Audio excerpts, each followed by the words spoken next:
Hello, ladies and gentlemen. My name is Eric, and there's a tripod in the way.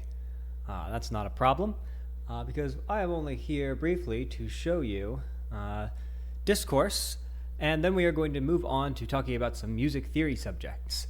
Before I do that, today is Wednesday, April 30th, 2025. It is 2000 hours Eastern Standard Time, and this thing is a little bit weird. So anyway, this is the discourse thread where this video, along with other videos like it, will live. That is discourse.eom.dev in the music theory, improvisation, and recording thread.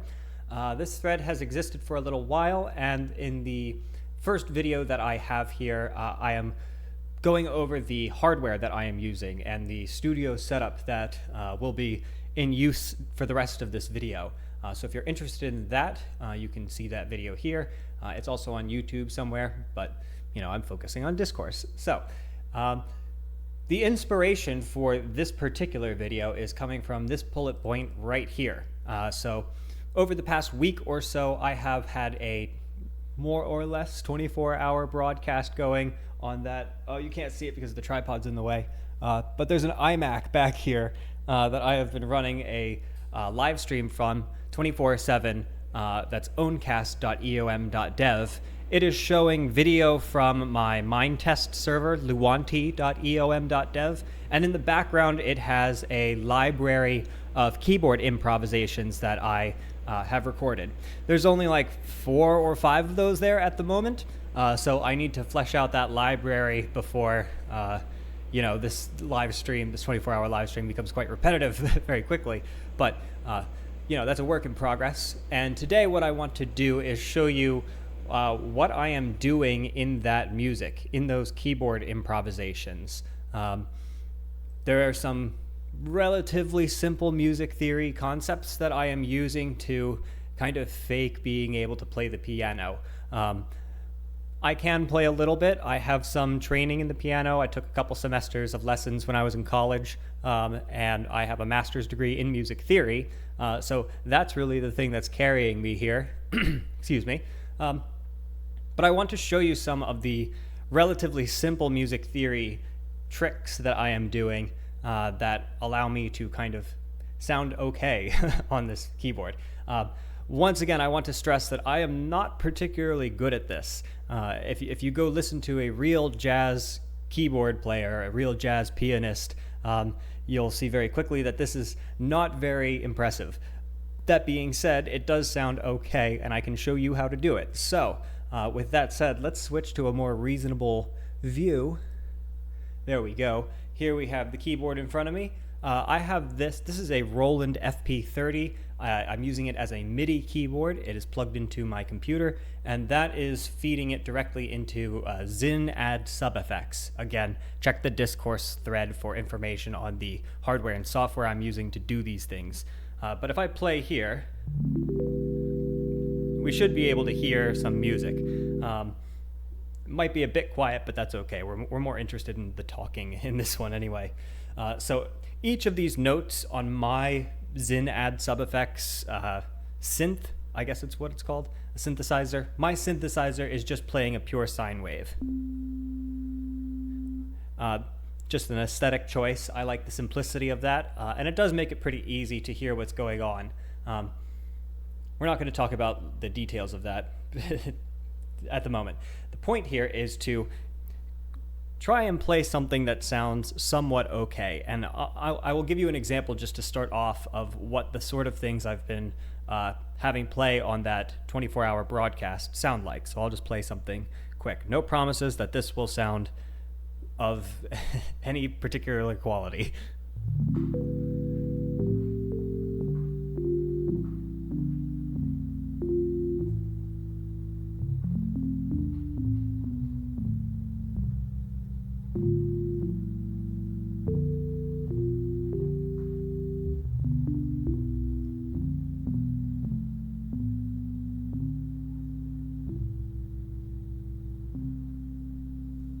Okay, so that was interesting. It's neither particularly great nor particularly terrible. And I'm just using some relatively simple music theory and keyboard, what's the word I'm looking for, technique in order to do something like that. Before I get into exactly the one that I was doing there, I'm going to kind of change what I am playing here. Let me back up a step. I don't know exactly where to assume my audience is with this. Most of the content on my channel is of technology stuff, so part of me wants to assume you know nothing, but then another part of me is going to kind of quickly just start playing things on the piano, and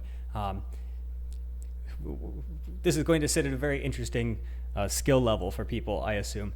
Anyway, so what we have on the keyboard are 88 keys total. I don't think you can see quite all of them on my keyboard, and the Zin Add Sub Effects instrument that I'm using, some of these lower ones it doesn't. Well, it's showing up on the meter there, but it doesn't quite, I can't hear them in my room. The higher ones, I can, and they're kind of annoying. But anyway, 88 keys total, and if you look at the pattern of black keys, you can kind of see quickly that there's a repeating pattern of 12. And if we play all 12 of these together, it's quite harsh. Let me play it a little higher. So we're not going to want to play all 12 all the time. We're going to want to find some system for reducing this 12 into a selection. Generally speaking, this is going to just be your major scale. That's a C major scale, and I'm just playing all of the white keys. So we're reducing our set of 12 notes down to 7 notes. 1, 2, 3, 4, 5, 6, 7, and here's where we repeat back at C. Like that, that's our octave. So that's one way of reducing the total number of pitches that we have in our repeating pattern, our 12, the major scale. And that's what I was doing in that improvisation that I played at the beginning there. I was just playing things in C major. If you look at the exact placement of my fingers, you can see I'm, generally speaking, skipping every other note. And that gives us, it's not exactly a triad because I'm using 8 total pitches in this chord. A triad would have 3 pitches. That's a triad. This, I don't know, octad we can call it, but it's built in a more or less triadic form in the sense that it's skipping every other note. It's built in thirds.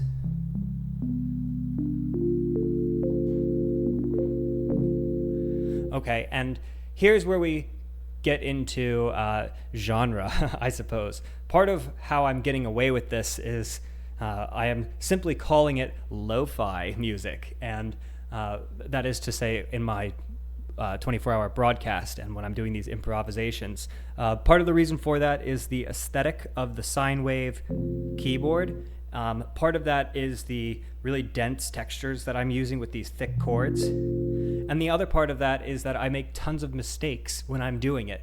So I just call it lo-fi, and now it's an aesthetic choice. So I'm cheating. All of this is just finding elaborate ways to cheat.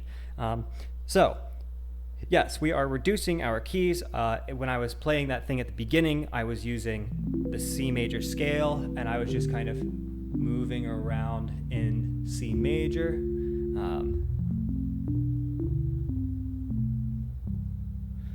Okay, but the major scale has a few sharp edges. It has that in it. That's called a tritone, and that's a notably dissonant interval of notes. And it wants, at least in Western classical music, it has a tendency to resolve into a major third.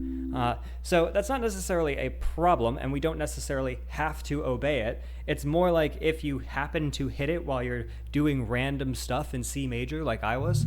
So like we are just playing random C major stuff, and then we hit our tritone, it's going to want to end the song. It's going to want to resolve. It's not that it wants it so much as our ears that have been living in a tradition of Western classical music, at least insofar as you actually have been, I have been. So my ears tend to expect this to resolve like that. We don't have to do it so much as if you don't, it will kind of stand out and it may throw off what you are trying to do. Think about speaking in a sentence. If you pronounce a word incorrectly, it can cause you to lose your train of thought. So if I mean, that didn't sound terrible, but it's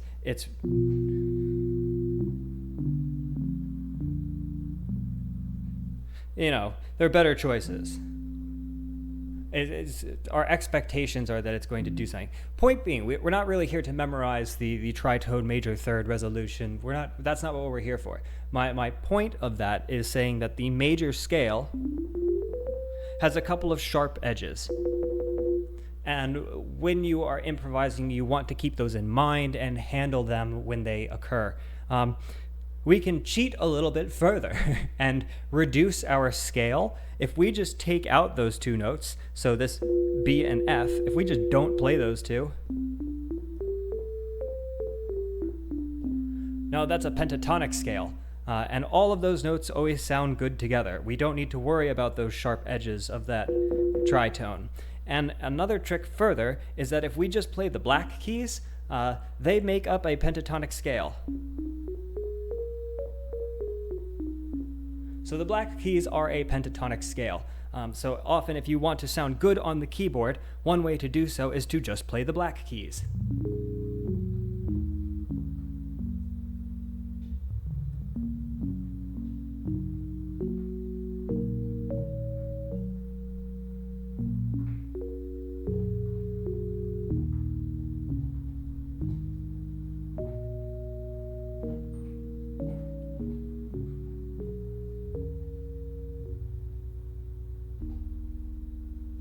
Easy. It has a kind of a folky quality to it. There's even a band called the Black Keys, and I'm assuming the reference there is that this is a pentatonic scale that's often used in jazz and blues bands because it's relatively easy to play. Especially if you add in that A, that makes it nice and bluesy.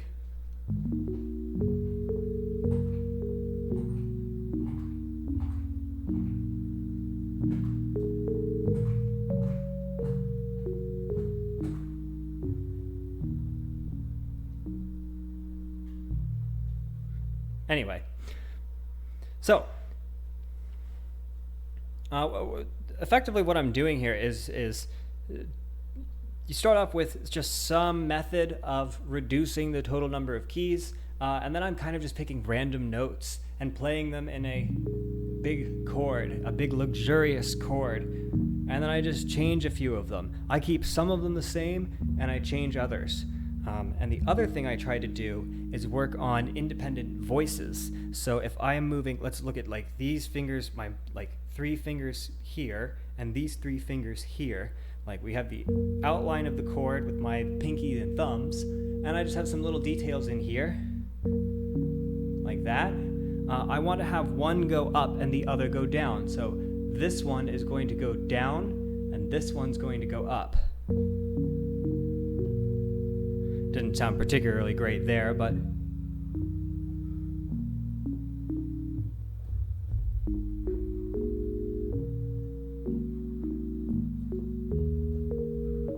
it doesn't happen all the time. But just as a general rule of thumb, they sound more independent if they go in different directions.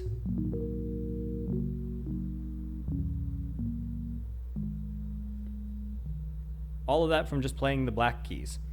Now, just playing the black keys, it sounds good. It's good enough to get away with for a while. It's fun, but it's a little bit hollow, a little bit stale. It's folky, which isn't a bad thing. That last one's not a bad term. But eventually you're going to want to start adding in a few other notes.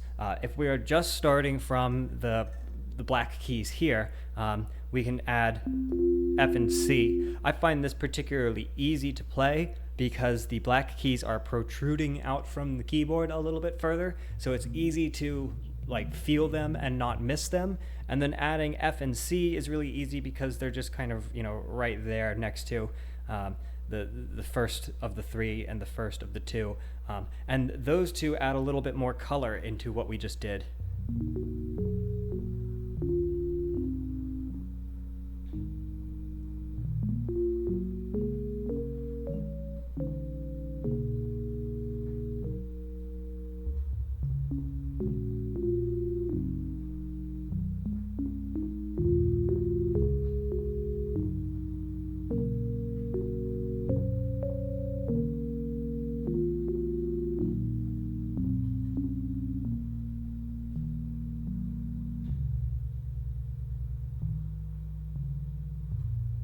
Something like that. Anyway, so yeah, now we've added, again, these are actually the same, well, this is the third scale degree, and this is the seventh. This is the fourth. So we, technically, in that particular one, when I add F and C, I've changed this from, I think this is like a E flat pentatonic to a D flat major. Excuse the mistake in there. So yeah, now we're in D flat major. When I was doing the pentatonic scale, it was kind of more of an E flat vibe.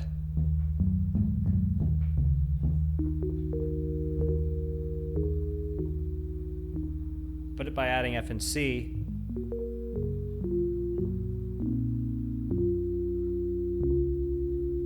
we're kind of now in a D flat place. And you can flip between the two to add some texture to your music. So maybe if we want to do like an A section and a B section in real time, we can start off with this E flat pentatonic stuff.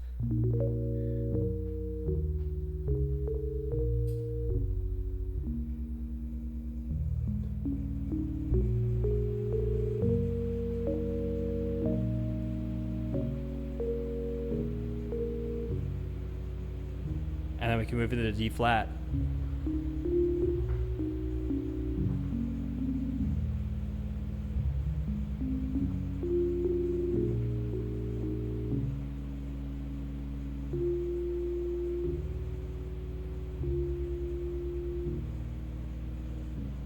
Still kind of sounds like E flat to me, but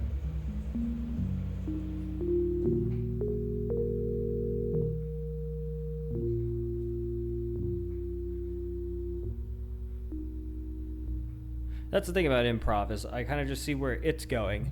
So it's not really giving me a tremendous shift here, since I'm just adding two notes into a scale that otherwise has all the same notes, all of the black keys, and then all of the black keys plus F and C. So that's not the most tremendous contrast in the world, but it does give us the basis of an idea for like an A section and a B section, something like that. We can even take that a little bit further and use it, some other music theory concepts to get us into some more exotic keys. So for example, if we start off in C major,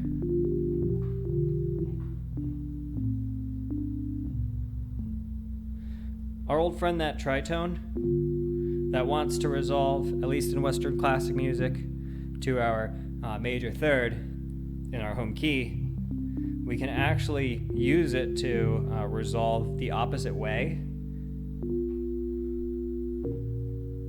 And now we're in our D flat.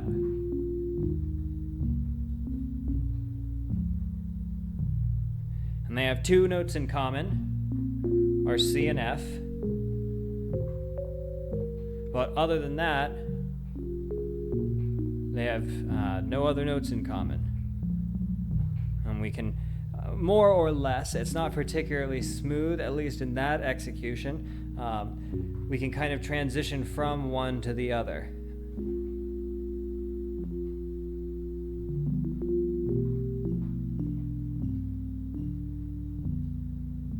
It sounds a lot better if you're used to listening to jazz. So make of that what you will.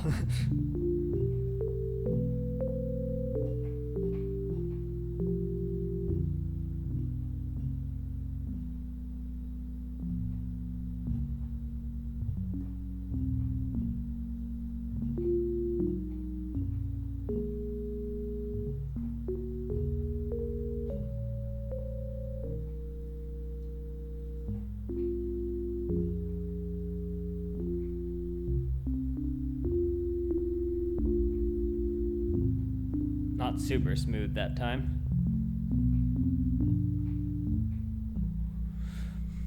But it wasn't smooth more because of my musical phrasing, and less to do with the fact that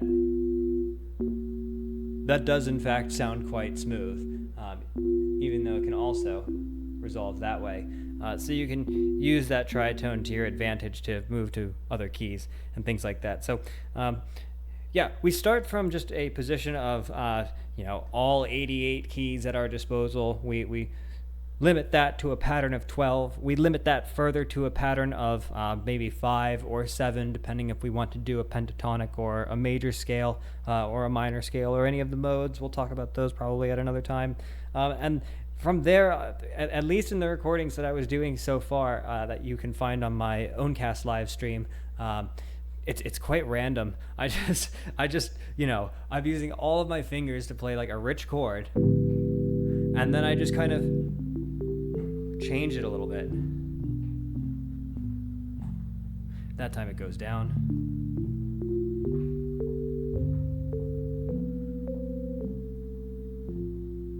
When you hear a lot of them,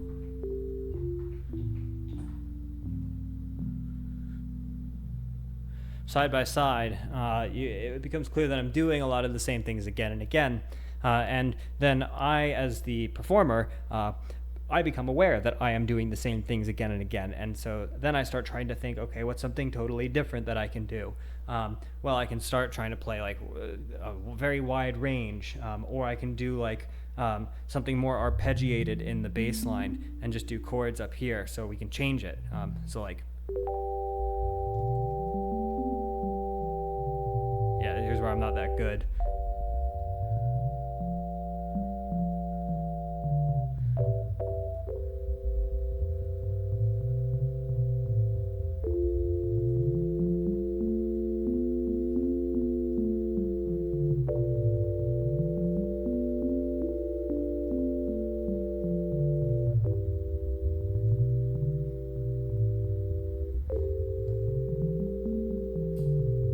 My left hand's quite rough.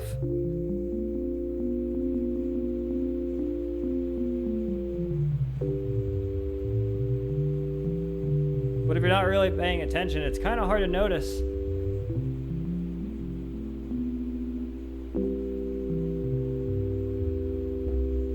Something like that. Anyway, so yeah, you just start trying to do different things, and that was my arpeggiation in the left hand was very bad, and I wasn't really even paying attention to which chords I was hitting in this hand or this hand. It was more just a pattern of moving my fingers